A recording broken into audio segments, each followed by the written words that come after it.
l'aboutissement d'un processus assez long qui a commencé en 2005 après l'élection présidentielle, du fait qu'il n'y a pas eu d'alternance politique dans notre pays, ce qui n'a pas facilité l'approche au niveau des victimes. Nous avons commencé notre mission dans un climat de grande suspicion. La CVJR ne représente qu'une étape dans le long processus de consolidation de l'état de droit et de réconciliation du peuple. Nous avons posé les balises, nous avons exhorté à tourner le dos à un passé de conflit et nous espérons que notre message a été entendu. On ne peut pas continuer d'avancer en étant toujours opposés les uns aux autres. Nous avons un pays à construire ensemble et je pense que c'est ensemble que nous gagnerons ce pari-là. Le passage de Monseigneur Nicodème Bariga dans la vie politique togolaise continue par susciter beaucoup de controverses malgré qu'il soit décédé. D'autres vont jusqu'à dire qu'il fut un soutien inconditionnel du parti au pouvoir. Dans cette magazine, nous allons essayer d'élucider le pourquoi Monseigneur Nicodème Bariga était tant controversé. Une très grosse révélation vous attend à la fin de la vidéo. Votre avis nous intéresse aussi. Dites-nous en commentaire ce que vous pensez du passage dans la vie politique togolaise de Monseigneur Nicodème Bariga et de tout ce qu'il a eu à faire. Likez et abonnez-vous si ce n'est pas encore fait. L'histoire de Monseigneur Bariga va tourner autrement après la mort du feu Gnassingbé Eyadema. On était le 5 février 2005. Après un règne sans partage de 38 ans, la télévision nationale annonce la mort du général Gnassingbé Eyadema. En violation des dispositions constitutionnelles, l'armée installe le fils du défunt au pouvoir. Jusque-là, on n'entend pas encore parler de Bariga. Suivez-nous attentivement. Vous ferez rapidement le lien entre ces événements. Son Excellence Faure Gnassingbé, à peine installé au pouvoir, démissionne rapidement sous la pression populaire et internationale.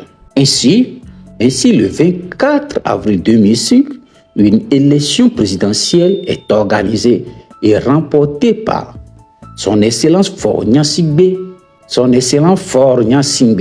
dans des conditions que l'opposition avait contestées. Pour l'opposition, c'est son candidat Bob Akitani qui est le réel vainqueur de ces élections. Il en résulte donc une contestation post-électorale très violente, avec plus de 500 morts selon les organisations internationales. Sous l'égide du président Blaise Compaoré du Burkina Faso, en ce moment, la crise trouve une issue par la signature de l'accord politique global le 20 août 2006.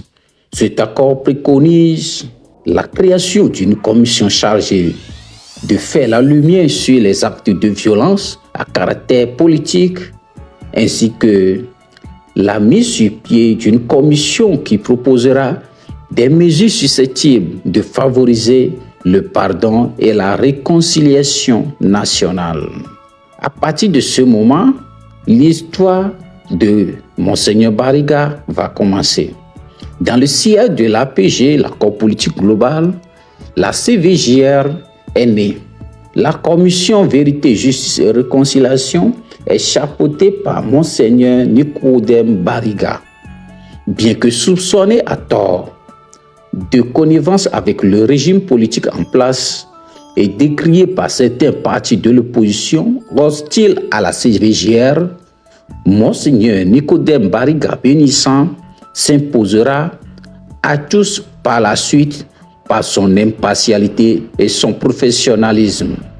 Même l'armée, qui était au départ réservée sur sa mission, finit par suivre le mouvement et se mettre à disposition de la CVJR. C'est là que va commencer les ennuis de Monseigneur Bariga.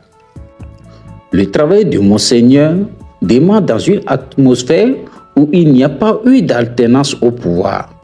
La plupart de ses détracteurs affirmaient qu'il ne peut pas y avoir de justice tant que les présumés bourreaux sont toujours au pouvoir et qu'il n'y a pas une garantie de non-répétition.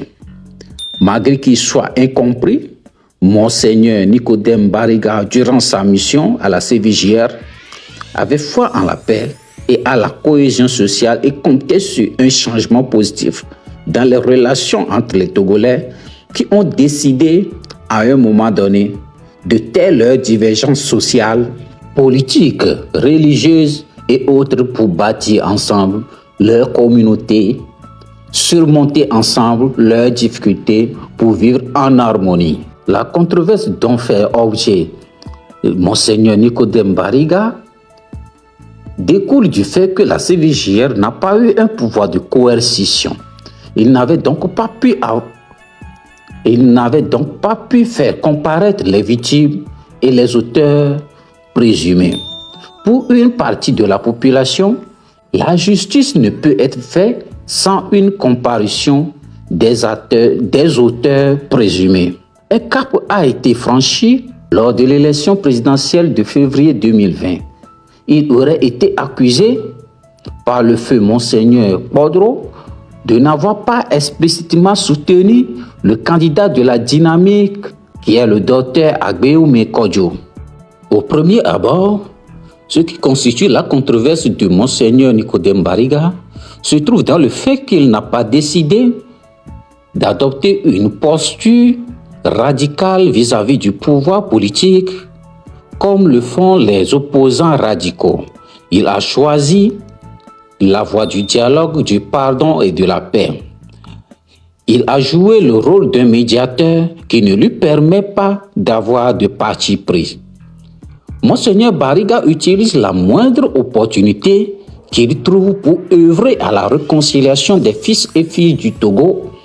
Malgré qu'il soit souvent incompris par l'opposition, il a su être fidèle à ses principes de négociateur sans prendre parti. Sa célèbre formule « Fais ta part » résonnera toujours dans nos mémoires. Likez cette vidéo, partagez, commentez, donnez-nous votre avis sur le sujet et abonnez-vous pour ne rien manquer. Nous vous revenons avec la deuxième partie de cette vidéo.